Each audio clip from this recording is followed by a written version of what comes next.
तो जी आज हम लोग एपिसोड पढ़ेंगे 6 मेरी राह तेरे तक है भाई मेरी आशा। 1 मिनट। तुम कहना क्या चाहते हो कि मेरी बेटी मेहरा आज़ाद ने आपकी उंगली अपनी तरफ की झूठ बोलती रही है। मेहरा आज़ाद का गुस्से से पारा हाई हुआ था जबकि ड्राइवर आज अपनी किस्मत पर बेबसी से घबराया था। नहीं साहब जी, मेरा वो मतलब नहीं है, लेकिन अल्लाह की कसम मैंने आज तक कभी भी रूही बेटी को किसी अजनबी औरत से बात करते नहीं देखा। हाँ, वो रोज़ पार्क जाती थी और खामोशी से एक खाली बेंच पर बैठ जाती थी और फिर एक दिन अचानक से वो पार्क में मौजूद सब बच्चों से खेलने लगी। लेकिन अभी कुछ दिन से पहले दिन से फिर से वो पार्क में जाती और खामोशी से बैठ जाती। पर साहब जी, मैंने कभी भी रूही बेबी को किसी औरत से बात करते नहीं देखा। ड्राइवर डरते घबराहट में बोल रहा था जबकि वहाँ मौजूद हर इंसान अभी भी उलझा हुआ मेहरा आज़ाद को ही देख रहा था। देखो, अपनी बकवास बंद करो समझे, और अच्छे से याद करके बताओ। अगर तुमने मुझे कुछ ना बताया तो तुम मुझे जानते नहीं, मैं तुम्हारे साथ क्या करूँगा। मेहरा आज़ाद ने उसको खुद से बावज करवाते एक नज़र सबकी तरफ देखा था जो सब हैरानगी भरी निगाहों से उसको ही देख रहे थे। तुम जाओ, बस वाशान इस बात से कहते ड्राइवर को वहाँ से वॉकआउट किया। ये सब क्या है मेहराज बेटा, तुम किस औरत के बारे में ड्राइवर से ऐसे पूछ रही थी। अफशीन बेगम अपने शोर को गुस्से में देख धीमे लहजे में बेटे से मुखातब हुई। मेहराज आज़ाद ने एक सरल सांस खारिज करते शुरू से लेकर अब की सारी बात जो वो रूही के मुंह से सुन चुका था सबके गोश उतारे। जैसे ही सबने ये सुना हैरानगी से एक दूसरे की तरफ देखा। मेहराज, इतना कुछ हो गया और तुमने एक बार भी हमें बताना मुनासिब न समझा। अगर तुम पहले ही बता देते तो हमने कोई रूही के साथ एक बार उस क्या नाम लिया अफशीन बेगम मुझे थी आनी। राबिया ने जल्दी से याद दहानी करवाई। हाँ, वही जो भी है, एक बार जाकर उस औरत को देख लेना, कैसी है, कौन है। अगर वो हमारे बच्चे के साथ कुछ कर देती तो अफशीन बेगम को बेहद फिक्र हुई। मुझे क्या पता था अम्मी कि वो औरत रूही के इतना करीब हो जाएगी कि रूही ऐसे बिहेव करेगी।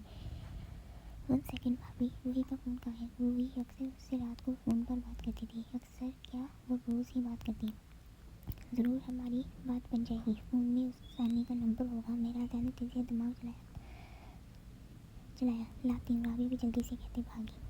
आज तो माशाल्लाह नायला बेबी बहुत तैयार होकर आई है और जितना मुझे याद है सबने काफ़ी तुम्हारी तारीफ भी की। और अभी तो दिन के 10 बजे हैं, 12 बजने में पूरे 2 घंटे पड़े हैं, तो फिर सुबह के 10 बजे तुम्हारे मुँह पर ऐसे 12 क्यों बजे हुए हैं। इबादत फाइल को बंद करते अपनी चेयर से उठते नायला के पास आई थी जिसको वो मुंह बनाए बैठे देख चुकी थी। मेरे चेहरे पर 12 नहीं बजेगी, ये तो क्या होगा।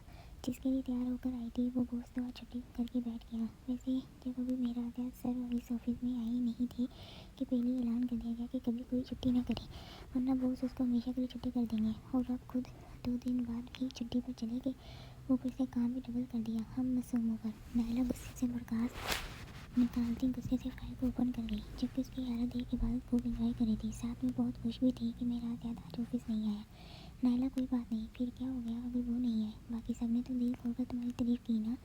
और वैसे भी मुझे तो ये समझ नहीं आती तुम गैर लोगों से अपनी इतनी तारीफ़ सुनकर खुश कैसे हो जाती हो। ये बात मैं अपने पूछते आई फिरोज गए तो नायला मुँह बनाते खामोशी से काम में लगी। फिलहाल मुझे तुम पर हैरानगी हो रही है। तुम तो रोही को यहाँ कराची में पड़ोसियों के बच्चों के साथ खेलने नहीं देते थे, तो फिर इतनी बड़ी गलती कैसे की। बोली, किसने फ़ोन काम की तरह से किया था। मुकाबले की परेशान सुन वो हैरानगी में बोला, इसमें मेरी क्या गलती यार। मैं लंदन गया था रूही को घर वालों के पास छोड़, लेकिन अब मुझे क्या पता था कि वो घर वालों से ज़्यादा किसी गैर के साथ अटैच हो जाएगी। वैसे भी मुझे क्या अंदाज़ा था कि बात इतनी आगे बढ़ जाएगी कि वो औरत इतनी रूही पर सवार हो जाएगी। मेरा ज़्यादा जो पहले ही बहुत परेशान था वलीद की बातें सुन चिढ़ा। अंकल आंटी ने क्या कहा। वलीद उसको इतना परेशान देख अंकल धीरे से बोला, उन्होंने क्या कहना था, तुम्हारी तरह मुझे बहुत बातें सुनाई और वो क्या कह सकते थे। मेरा कहने म्यूजिक से कहते ही कहा, बड़ी फिर तू अब क्या करेगा। मेरी मान तो रूही को लेकर यहाँ कराची ही आ जा, कुछ दिन वो यहाँ रहेगी तो खुद ब खुद ही सेट हो जाएगी। वलीद ने पूछते साथ ही मशवरा दिया। सोचा तो मैंने भी यही है, लेकिन साथ में उस औरत को छोड़ूंगा नहीं, उसको जैसे भी करके ढूंढ कर ही रहूँगा।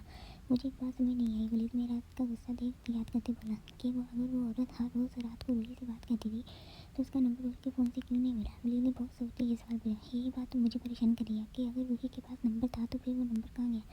मेरे ख्याल में तुम्हें रूही से पूछना चाहिए कि उसने नंबर सेव भी किया था कि नहीं। नहीं यार, मैं रूही से फ़िलहाल इस बारे में कोई बात करना नहीं चाहता, क्यों ना कि पहले वो कुछ खाती नहीं है, बस एक ही रट लगाई हुई है कि मेरी आनी मुझसे नाराज़ हो गई। मेरा ने म्यूजिक से कहते अपने बालों में हाथ फेरा। ठीक है, फिर तुम उसको लेकर यहाँ आ जाओ। वलीद ने आखिर पर ये कहते फ़ोन बंद किया तो मेरा ज़्यादा सोचने लगा कि वो कैसे रूही को मनाएगा। ये मेरे लिए।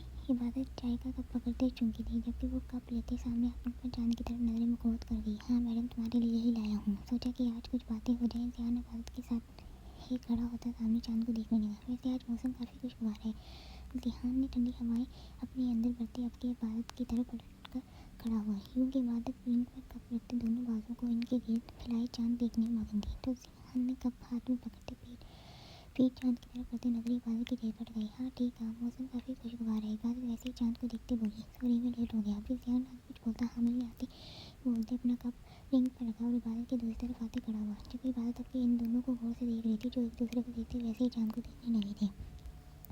कोई बात नहीं, अगर तुम लेट हो गई इसमें कौन सा बड़ी बात है। चलो मैंने तो बहुत इंजॉय कर लिया, मैं चलती हूँ। आपके तुम दोनों इस चांद से लुत्फ उठाओ। इबादत अपना कप उठाते जाने के लिए तैयार हुई तो जैन और हामिद गौर से उसको देखा। ऐसे कैसे तुम जा रही हो, अभी तो हम तुम्हारे पास आए हैं। जैन ने इबादत का हाथ पकड़ते उसको रोका।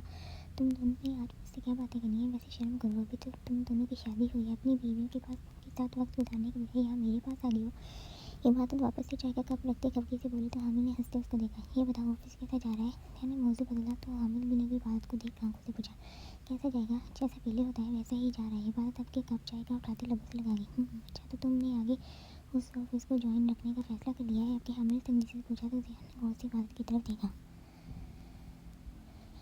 नहीं, मेरा कुछ काम रहता है उस ऑफिस में, बस इसीलिए वहाँ रुकी हुई हूँ। फिर मैंने ये काम छोड़ देना है। इबादत ने भी संजीदगी से दोनों की तरफ देखते जवाब पास किया। तुम्हारा बॉस कैसा है, आपके फिर से जिहान ने सवाल किया। क्या है यार, ऐसे पूछो ना कि मेरा साला कैसा है। क्या जिहान यार, ऐसे पूछो ना कि मेरा साला कैसा है, ऑफिस का काम कैसा करता है। हामिद ने मजाक करते माहौल को गर्म किया। जबकि उसकी बात सुन ध्यान और इबादत दोनों मुस्कुरा दिए। बॉस ठीक है, पहले 2 दिन ऑफिस आए, उसके बाद शुक्ला छुट्टियों पर है। इबादत ने पुरस्कून से लहजे में जवाब दिया। क्यों, वो छुट्टियों पर क्यों है। हामिद ने चुनकर पूछा। मुझे क्या पता, अब ये तो बॉस ही जानता होगा। इबादत ने शाने चाने चाय का कप लेते आराम से चेयर की तरफ गई। जबकि 2 से 3 सिप चाय के लेते कप को पास पड़े टेबल पर रख गई। जितना मैंने सुना है वो कभी अपने काम से तो छुट्टी करता नहीं, फिर वो कैसे 1 हफ्ते से ऑफिस नहीं गया। जिहान को बहुत हैरानी हुई। अगर तुम लोगों ने यही बातें करनी है तो मैं जा रही हूँ। अभी तुम लोग आराम से फुर्सत से यहाँ बैठकर उसकी बातें करो। इबादत दोनों की तरफ बोलते सीढ़ियों की तरफ बढ़ी तो दोनों जल्दी से उसके पीछे भागे। जबकि वो भी तेजी से भागते सीढ़ियों को बोर्ड कर गई जा रही।